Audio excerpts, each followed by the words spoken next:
Good morning, everyone. Good morning, and we're excited to have you with us today on this Saturday morning for QED's June webinar. My name is Doreen, and my name is Roseanne, and we are interns at QED. So before we get started with our webinar on recognizing structural violence and its implications on education and development, we would like to speak about QED. So at QED, our vision is to build, connect, and empower individuals and communities to foster equity of access and outcome. This is done through innovative technology and development projects rooted in the values of human rights, democracy, and social justice. Some of the projects that we are currently working on are Mental Wellness First Aid Kit, a catch-up project, which is a series of e-learning tools. And at QED, we also see ourselves as the education technology partners for nonprofits. We're working on a lot more projects, and please stay up to date by going on our website, q-ed.org. And all our links to our social media, including our Facebook and Twitter, will be at the bottom of this video. So today we have with us Dr. Nadia Abu Zahra. She's an associate professor of international development and global studies and a member of the Human Rights Research and Education Center at the University of Ottawa. She researches and teaches on community mobilization, human rights, and particular mobility.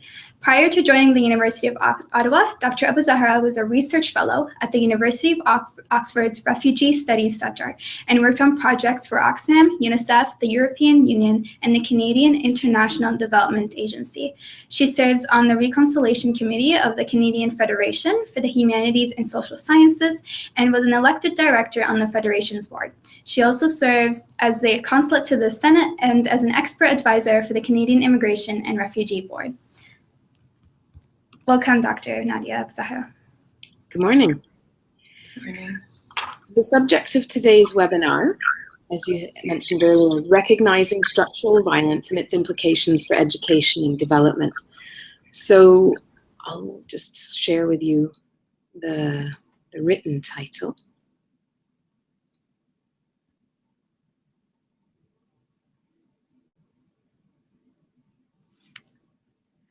So what I'll talk about will be divided into 5 parts, some longer than others. The first thing I'd like to do is define what structural violence is and why it's important. And then I'll give a very brief example of Stolen Sisters, which I'll explain what that refers to and what it means and how we could move forward. And then a longer example because it describes implications for education and development quite specifically on movement restriction in Palestine. And then a discussion without slides on how we can work toward making structural violence visible, or as the title suggested, recognizing structural violence. And then with your help, we can think together about ways to move forward in education and development that are cognizant of structural violence. So the definition of structural violence was coined over nearly 50 years ago by an academic named Johann Galtung. And in simple terms, it refers to inequality, but you could add a whole bunch of synonyms right after that. So you could talk about, for instance, you could talk about discrimination. You could talk about structural systematic oppression, whereby a group of people are categorized, categories that they don't necessarily identify with themselves. They're boxed into restrictions on their access to things like healthcare. So that's the most visible, obvious example because the violence is so visible. You can cause physical bodily damage through restricting access to healthcare and restricting all of the ways that you can keep healthy. If you don't have access to those, if you don't have proper access to healthy food, to being able to walk around, to travel, to experience the beauty of nature, to care for your children, your loved ones, your parents, all of those things are so visible. They're nearly as direct violence. You can see them But in the long run, they are violent. They could cause more damage than overt violence in many cases, and certainly in the cases that I'm about to describe. And lastly, what I'd like to focus on in terms of what is structural violence and what are its implications is education, the restriction of access to education. And that's not simply being able to read and write, but education in all of its forms, to be able to travel, to see the world, to learn new languages, to explore your dreams, to feel that there's a window open for you in what you can do in life. So here's a very simple graphic of inequality. What it means is that some people have more opportunities than others. And what we're talking about with structural violence is that that's almost predetermined based on either where you were born or to whom you were born, or, that it's almost predetermined, that you have no involvement in what is going to be your opportunity in life. So this is the imagery that Galtung used in order to get across the implication of structural violence. And what that is about visibility and invisibility. So you see that direct violence in this is seen as more visible. This is, for example, direct violence is what the cameras come and capture. It's the bullets flying through the air, the remnants of a bombing. Direct violence is what the cameras are there to see. The tanks are rolling in, or there's a beating in the street, there's a rally, there's a burning of effigies. That is what the cameras come and capture. That is what the public sees. That is what they understand. This is violence. And direct violence also can be seen in the bodies of people. They have bruises, they have casts, body bags if they've been killed. And all of that means that it is more recognized. It's more recognized in society. If you're experiencing domestic violence, when that violence is physical, you can go and get a medical report, you can take that to the police, and so on. There is this visibility, this recognition, which in turn has consequences for your ability to get reparations, to be able to go to either an international court of law if this is a war, or to a local court of, for example, a family court if this is a domestic abuse situation, a criminal court if it's this physical abuse that breaks the law. There are possible ways for remedies, and yet with structural violence, it's much more difficult to make it visible, to prove it, and to therefore get remedies and to address it at its root causes. And yet it is no less violent.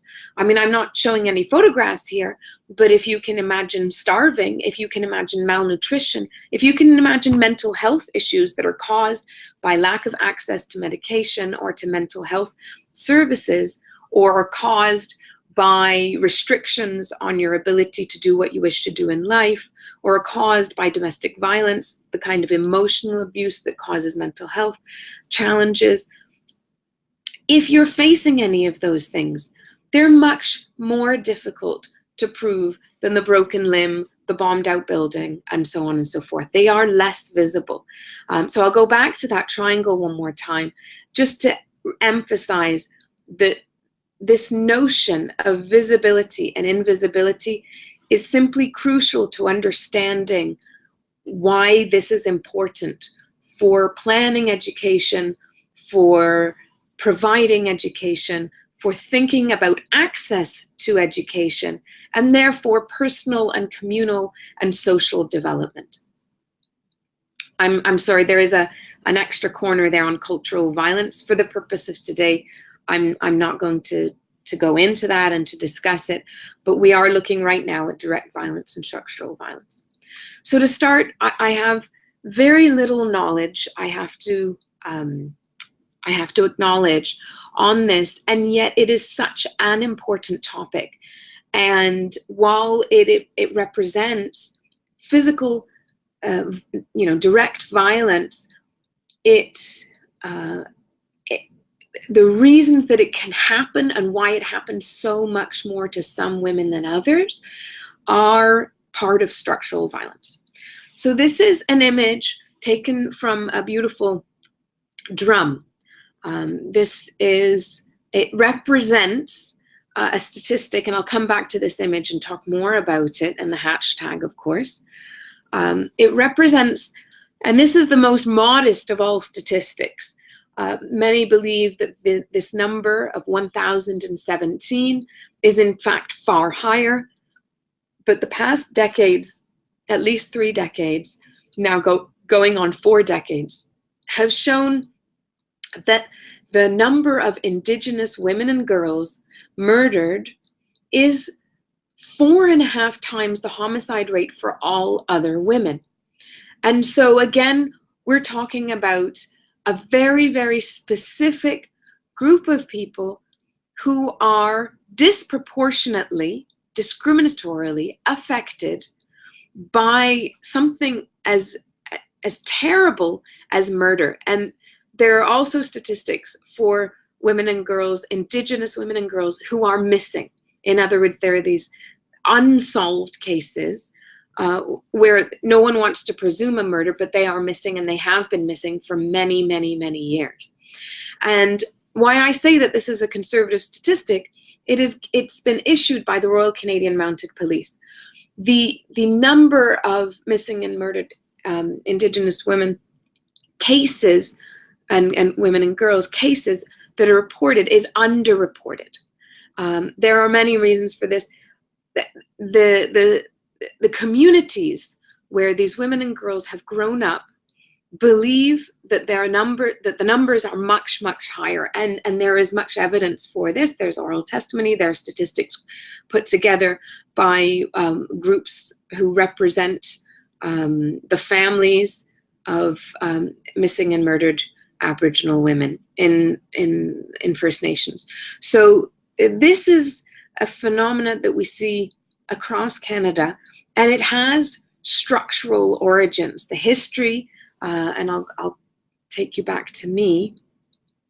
The history of this is long and perhaps in some ways difficult to connect, but we're talking about the Indigenous people of what is called Turtle Island by First Nations, Métis and Inuit. Turtle Island was colonized by the British and the French, making Canada, United States.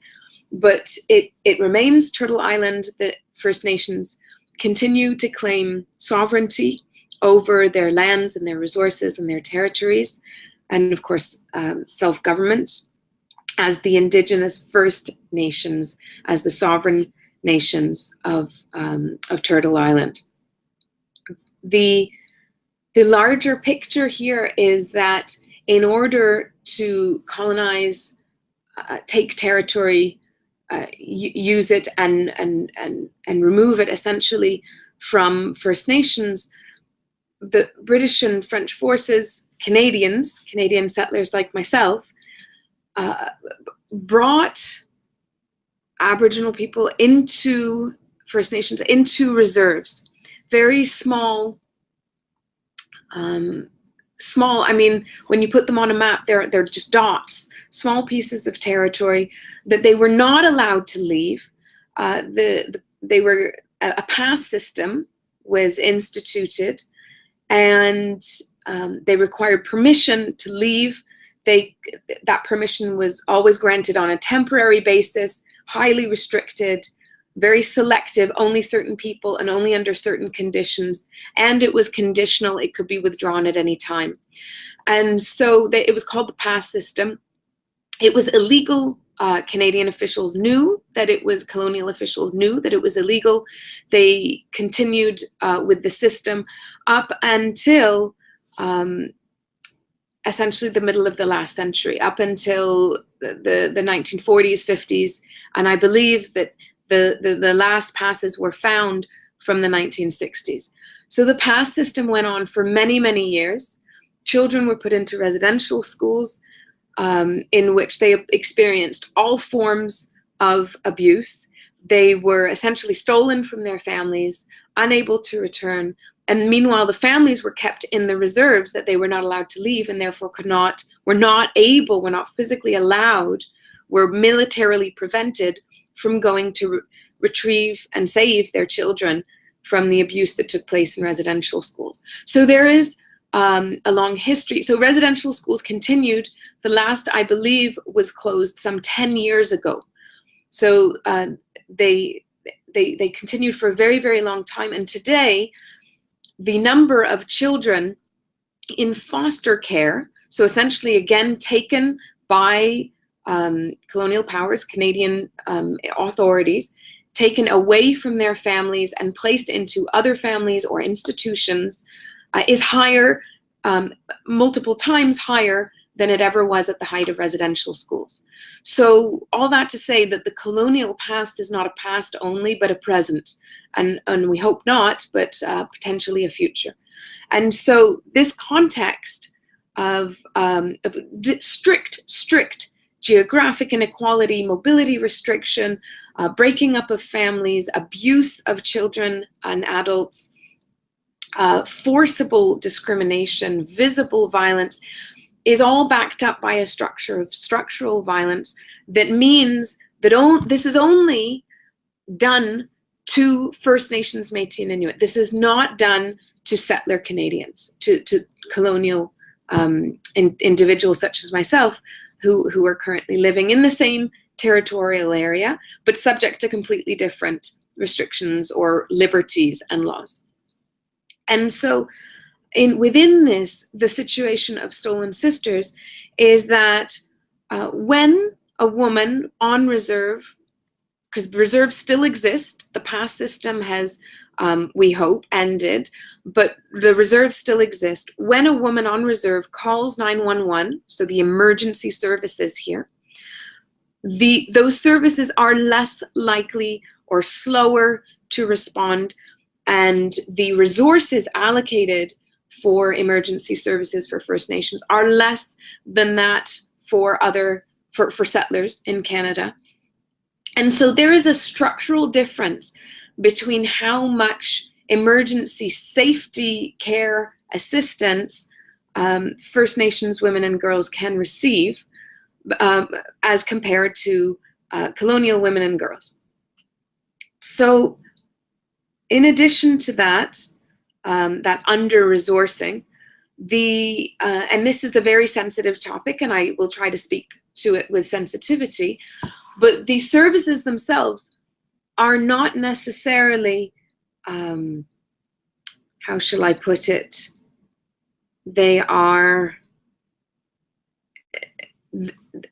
major issues in how those service providers themselves, the police, the court systems, the children's welfare systems, are in themselves discriminatory, that they themselves conduct overt violence against Aboriginal women and girls, that they themselves are involved in some of the crimes that are described, and that they are actively either supporting criminals who harm Aboriginal women and girls, or are themselves involved in those acts. And so that again goes back to structural violence, to the stereotypes that are held about Aboriginal men and women, about First Nations, Métis, and Inuit men and women and boys and girls, and those notions of people as being lesser, less deserving, prone to various faults. These discriminatory notions are a form of structural violence and have very severe implications, as you see in the statistics of missing and murdered Aboriginal women.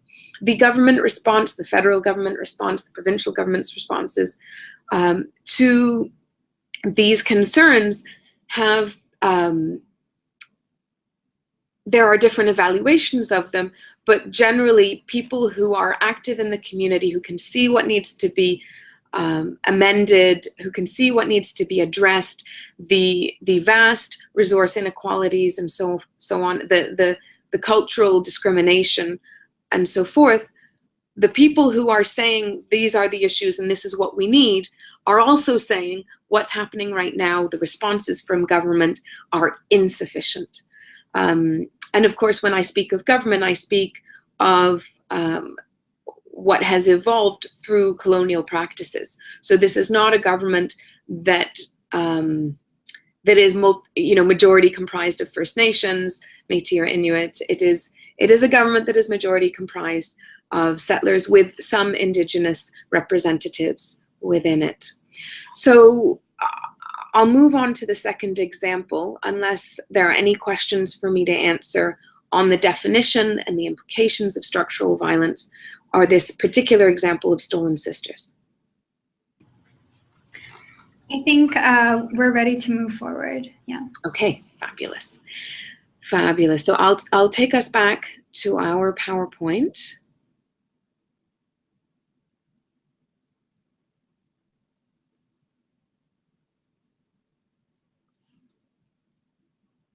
So our next example of movement restriction in Palestine.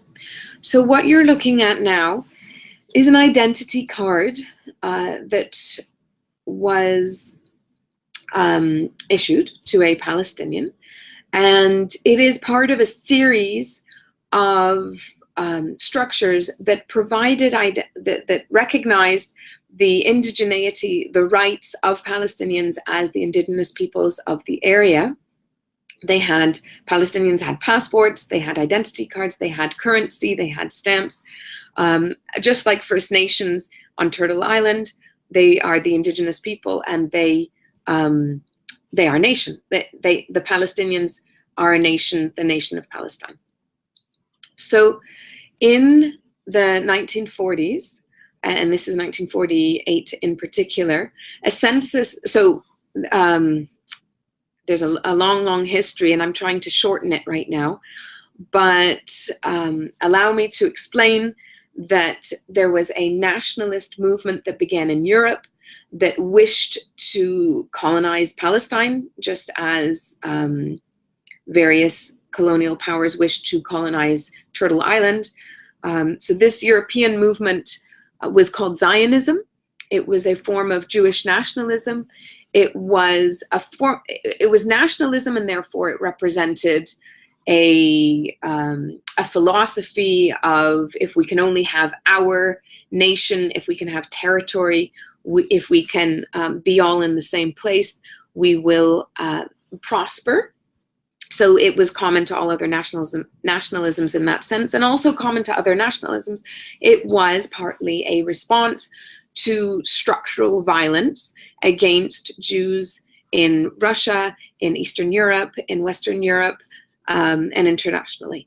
And that form of nationalism was called Zionism, and it envisioned a colonial state in Palestine that would serve not only as a refuge for Jews around the world, but would be exclusive, it would be nationalist, it would be for the purpose of Jewish nationalism, and that was Zionism. So in order to, just as on Turtle Island, in order to control much more territory than was formerly controlled by Zionist forces were nurtured by other colonial powers, armed, and fought a war that evicted many Palestinian villages and large chunks of Palestinian cities. And then the Zionist, by this time authorities, took a census of Palestinians, indigenous Palestinians, and restricted their movement within what became Israel for 18 years, from 1948 until 1966. And so what you see here is the census being done. You see Palestinian prisoners of war who were kept for many, many years in work camps, and then So here you go. They're imprisoned. They were put in these labor camps. They labored. They died. Their movement was completely restricted. They were forced into, for example, working in quarries and doing other physical hard labor. Yes, that's what took place for 18 years. So here you have two maps. The paler map is a series of villages, towns, cities where Palestinians lived and worked. The population was 1.4 million. It included multiple faiths. People from all over the world would come, make pilgrimage to Palestine and then settle. And then after 1948, the black dots that you see on the gray map are demolished villages. So the people were evicted or massacred. The buildings that were remaining in the village were demolished. They were blown up. They were dynamited. They were bulldozed. And then new colonies were built on top of them. One of these, as a Canadian, I can say that one of these is called, there's a park on top of demolished villages called Canada Park. It is, there is a large responsibility taken not only locally by the Zionist movement, but also internationally for allowing this to take place, to continue. So 1.4 million Palestinians overnight lost their status as nationals in the world. They lost their passports and their identity documents. The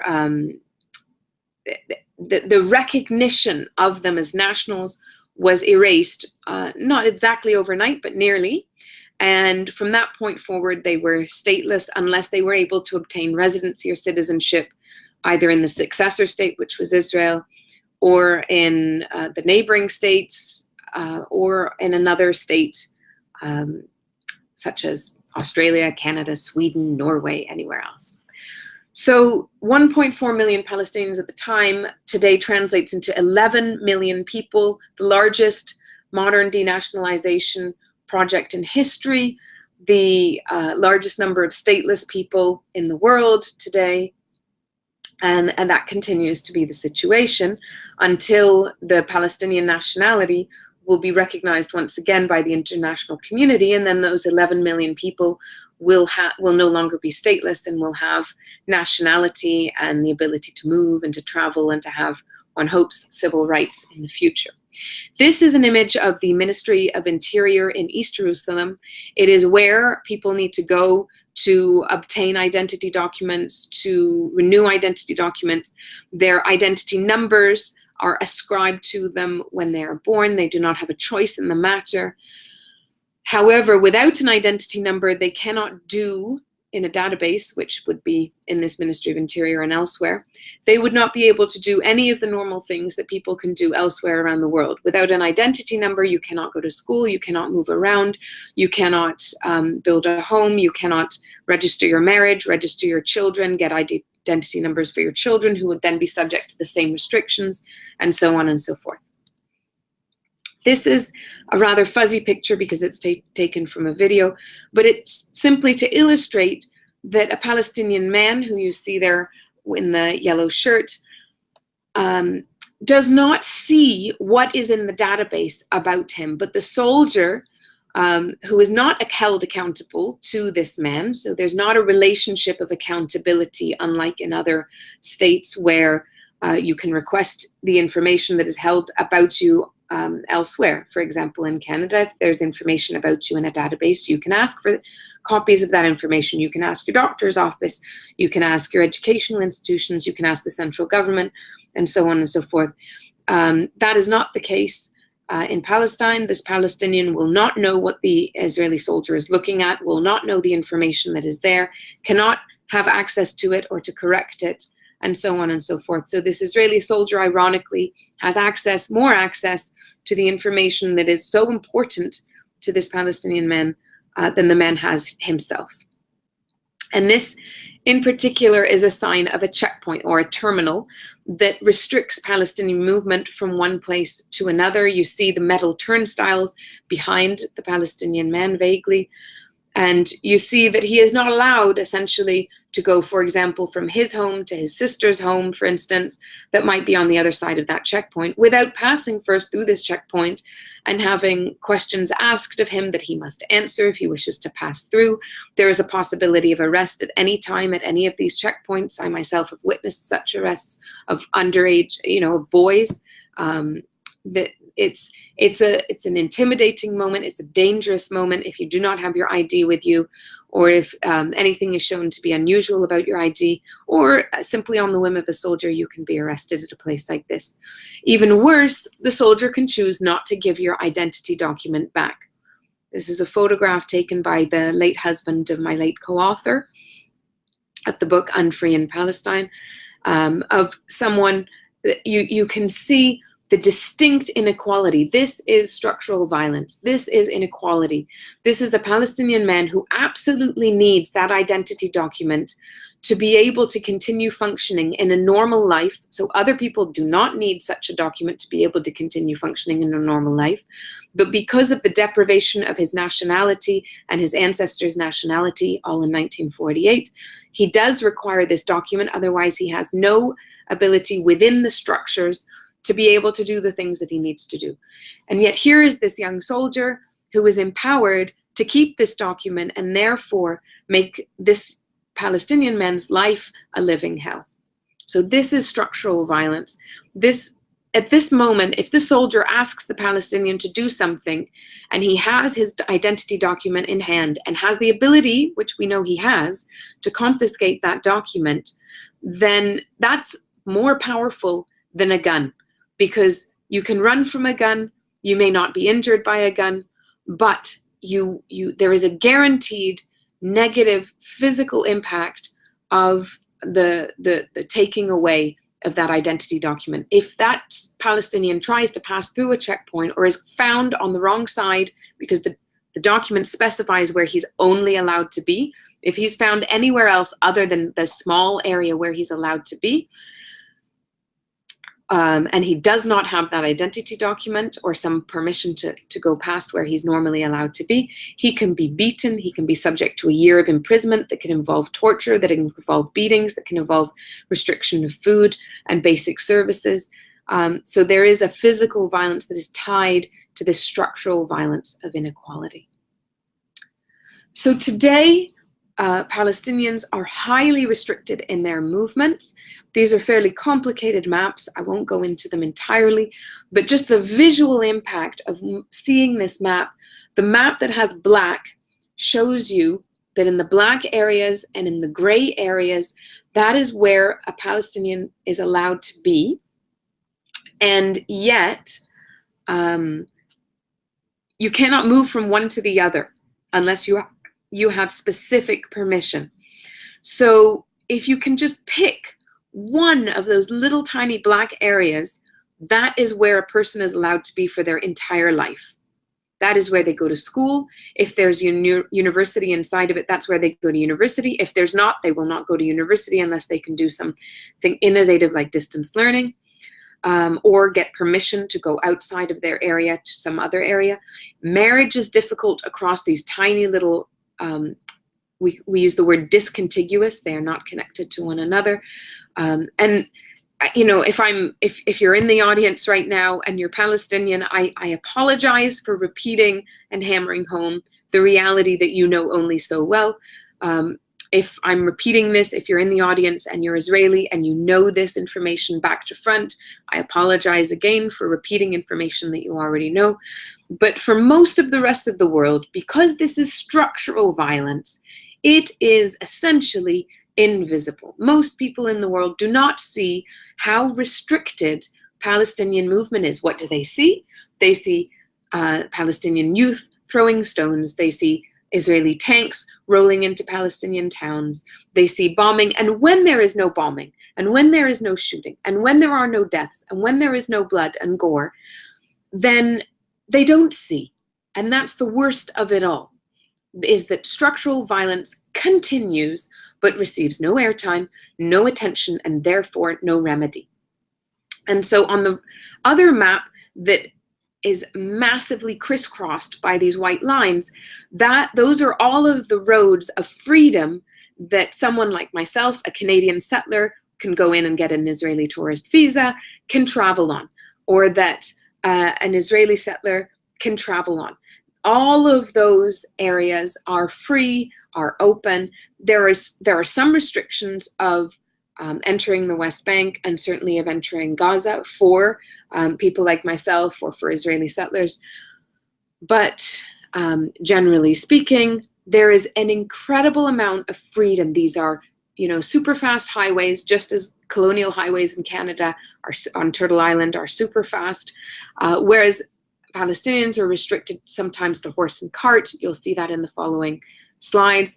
Their movement is highly restricted, which has an impact on education and development, that if we ignore the structural violence, any attempt at education and development by Palestinians and those who support them will be highly, highly impeded. So the history of mobility restriction, as I mentioned, being blocked, having checkpoints, goes back to 1948, 18 years of restrictions on Palestinians who remained inside their own lands, inside the territory that later became Israel. They were restricted within their villages or other people's villages because they were moved around and their own villages were demolished, or within cities for 18 years. But today, and this I believe is the 8-meter concrete wall, but elsewhere the concrete wall is 11 meters. It is many times longer than the Berlin Wall, multiple times higher than the Berlin Wall.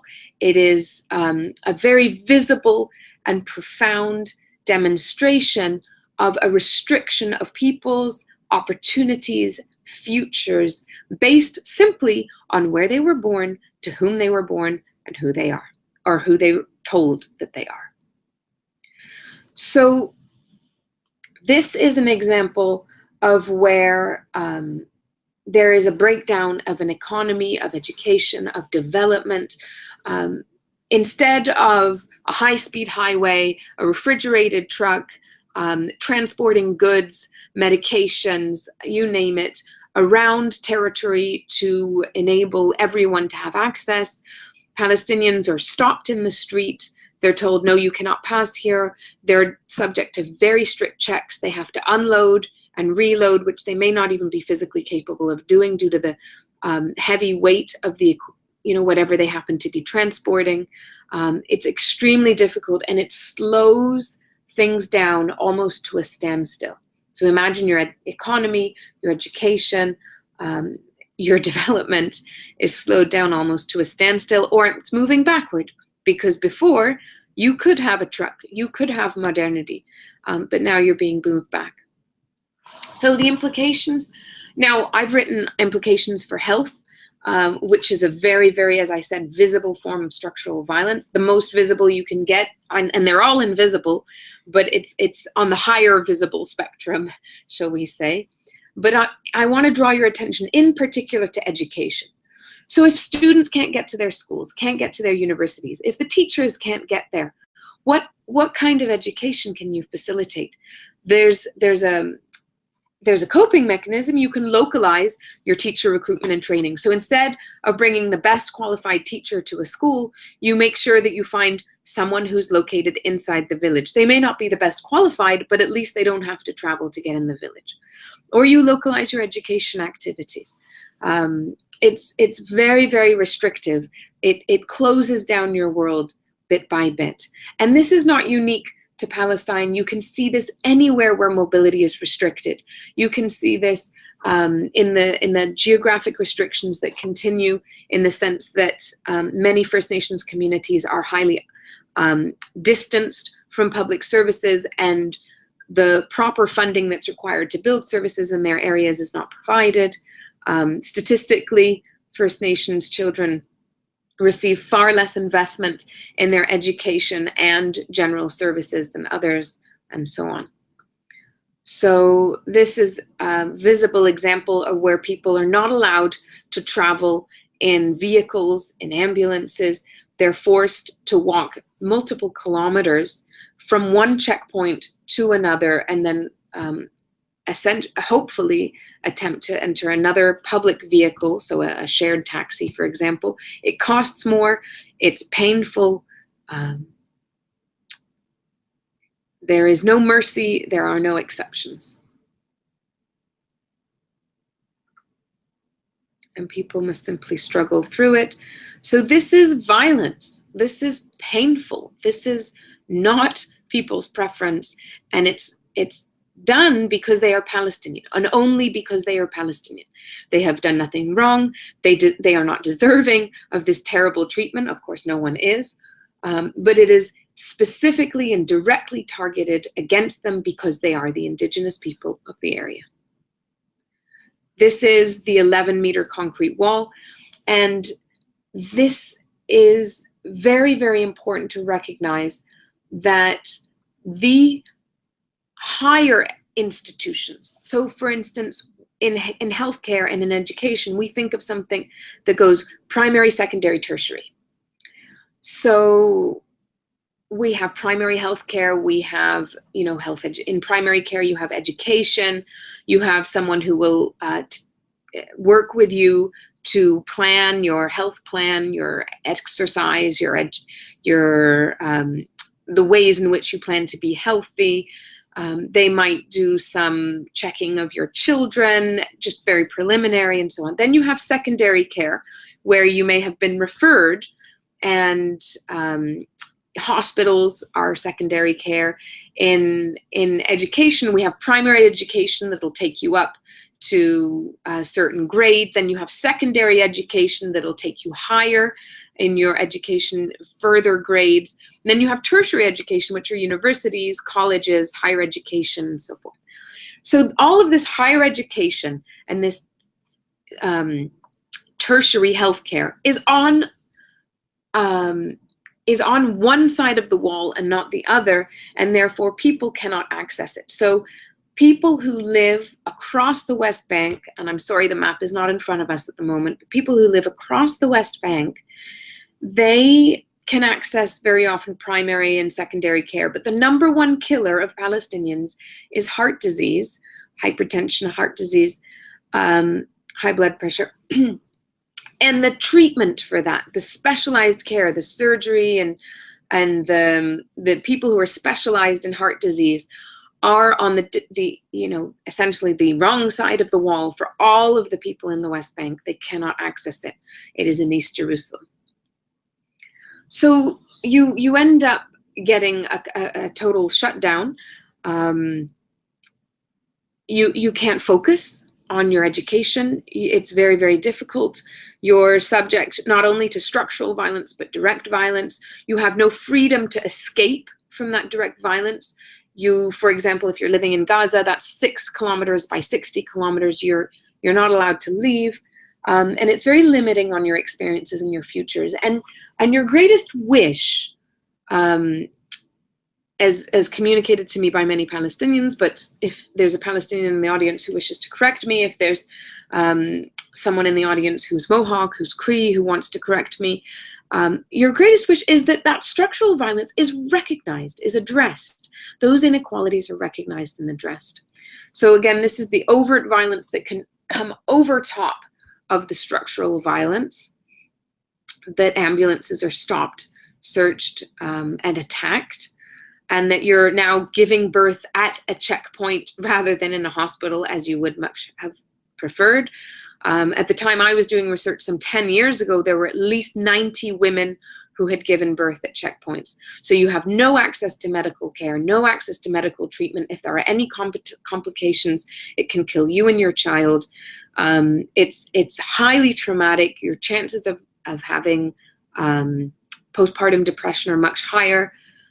This is a long example of someone who was killed because of not being able to access health care. So in case you're not able to read what's on the screen, it says that Sabri Abdel Qadir died from kidney failure at the age of 40 in October 2001.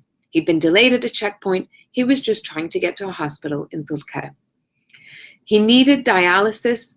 They closed all the roads. He couldn't reach the city. He couldn't reach the hospital. He tried a number of times to cross the checkpoint, but the soldiers said he did not look sick. Of course, he did not look sick. As long as he had dialysis, he was healthy, and that was the point.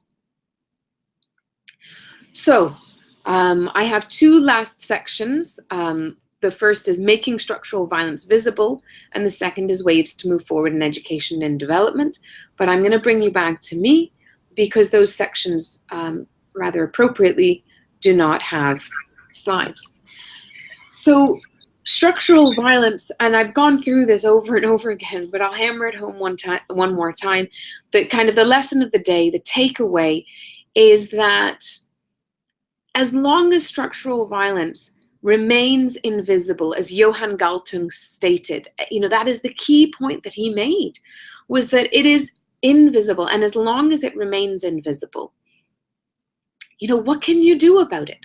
When the rest of the world is not even recognizing the violence that's being taken against you, how can you bring a social movement on board? How can you get that ball rolling and snowball it so that there are many, many people, as was done, for example, against apartheid in South Africa, apartheid, I am always told that I mispronounce it.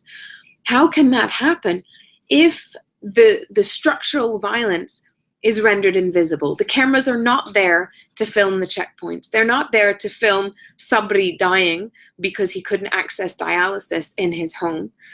They're not there to film people stressing out because they realize at that point they're not going to get to university. Then the cameras, it's very difficult for them to film poverty. It's slow, it's grinding, it's in your choice of this cheese or that cheese. It's the slow erosion of your ability to get the nutrition that you want and for your family. Except in extreme cases, malnutrition is not necessarily so visible. It can also, malnutrition, the wrong dietary access to what you need, the proper nutrients, can in fact make you appear obese as compared to being emaciated. And so to be able to visualize and to understand structural violence is so, so difficult. So the first thing we need to do, and that's why this is the title of the webinar today, the first thing you need to do when you're trying to mobilize against this is to recognize structural violence. The recognition of structural violence is the most important step toward addressing it. And the recognition of our complicity in structural violence. If you were to come and ask me, Nadia, have you shot anyone up lately? I tell you quite honestly, in all truth, no. So I'm not committing this kind. Do I beat people? No, I don't beat people up. But am I employed on land, in an institution that is on land that has never been formally ceded by the indigenous people who own it? Yes. Is my home located on land that has never been formally ceded, which means given up, by the indigenous people who own it? Yes. So I am part of structural violence, and we need to recognize that. My children will grow up, I hope, recognizing that, and recognizing what they can do to recognize the sovereignty of the nations. I live in the nation that belongs to the Algonquin people. And to recognize that is the first step to being to addressing the discrimination that faces the Algonquin people, let's just say. So recognizing structural violence is the first thing we want to be doing. Now, implications for education and development. You're probably aware of all, like after these two case studies and this presentation, you're probably itching to say, I know what the implications are for education and development. If you can't reach your school, there are implications for education and development. We need to work on access before we start thinking about anything else. We need to work on equality of opportunity before we start thinking of, oh, how much aid are we going to send and things like that. So there needs to be a focus on solidarity, of understanding, of humility, and of recognition of our own part in structural violence and what we can do to address it before we can start thinking about education and development, which I hope we will start thinking about. So I'm gonna open it up for questions. We have 10 minutes left. So where are my questions? Let's start with the topic. Yeah, so we're just going to continue talking about awareness for a little bit, and Doreen has a couple points for you, and then we also have 2 questions from the audience. Okay, great. It's interesting that you bring on awareness and the fact that it's for us to move on in development and education, that awareness needs to be there. And I think Galtang focuses on that in the sense that indirect violence or structural violence, like you said, is often very subtle and it's very invisible. And because it's subtle and invisible, it's very hard to have a specific person held accountable. So it's not like you're going to be able to systematically change something through one court trial or a specific hearing or something like that. It needs mass mobilization for change, which means that, for example, if we were to look at the Canadian example, it starts with things like land recognition. Like you mentioned earlier, you're currently on Algonquin lands. We're here, the Haudenosaunee and the Anishinaabe lands. It's understanding that like the lands we're on are lands that were taken through colonial means and understanding what that means and offering that time and energy to like understand the history of it, the implications, and that like going through solidarities like you mentioned earlier. And I definitely agree in the sense that for us to move on in terms of education and development, that sense of awareness that leads to mass mobilization is probably the first step. But yeah. Thank you for that. Thank you for that, Doreen. And then we have a question. So does formal school education raise awareness about structural violence? Oh, don't I wish? Don't I wish? So I'll bring you back to me.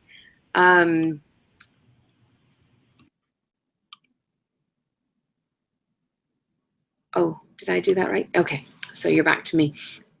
So I grew up with formal school education in Toronto on, again, unceded territory, Indigenous territory. And I do not believe that I don't believe that I'm fully aware right now. But I can tell you that growing up, I was far less aware. And that awareness, hopefully, you know, I'm not a spring chicken. It was some time before I was in formal school education, sometime since I was, you know, in grade 3 and 4 and 9 and 12. But my hope is that today, if you're listening and you're in grade 3 or 4 or 9 or 12, that today you're getting or have received a far better formal school education that raises awareness about structural violence, and in particular structural violence right here. Because I don't feel that I received that. I received a beautiful education that promotes self-esteem, that develops all kinds of skill sets, that talks about collective learning, and I'm incredibly grateful for the formal school education that I received. But I did not emerge from it with any form of distinct awareness about the structural violence in which I myself was, I would like to think, unawares of engaging in. And so I hope that much more has been done since, and I'm not a specialist, I confess. I'm by training, I'm a geographer. I'm not and I teach in the School of International Development and Global Studies. So development and geography, solidarity, global studies, that's my wheelhouse. I'm not a specialist in education, although I'm a professor, so I do teach and learn. But my understanding is that there is more awareness in teacher education, in teacher training, and among teachers themselves who want to bring more awareness of structural violence into their classrooms and lesson plans and so on. My children, I hope, will move beyond the syndrome, I forget what they call it, the saris and samosas syndrome, where you kind of celebrate cultures without describing the structural violence that's going on. I mean, I think it is important to celebrate cultures, and I'm not saying we should not have that, But if it's simply limited to, oh, how can we bead in the way that First Nations bead, that's not enough to recognizing the sovereignty of First Nations and the colonial structural violence that continues to exist.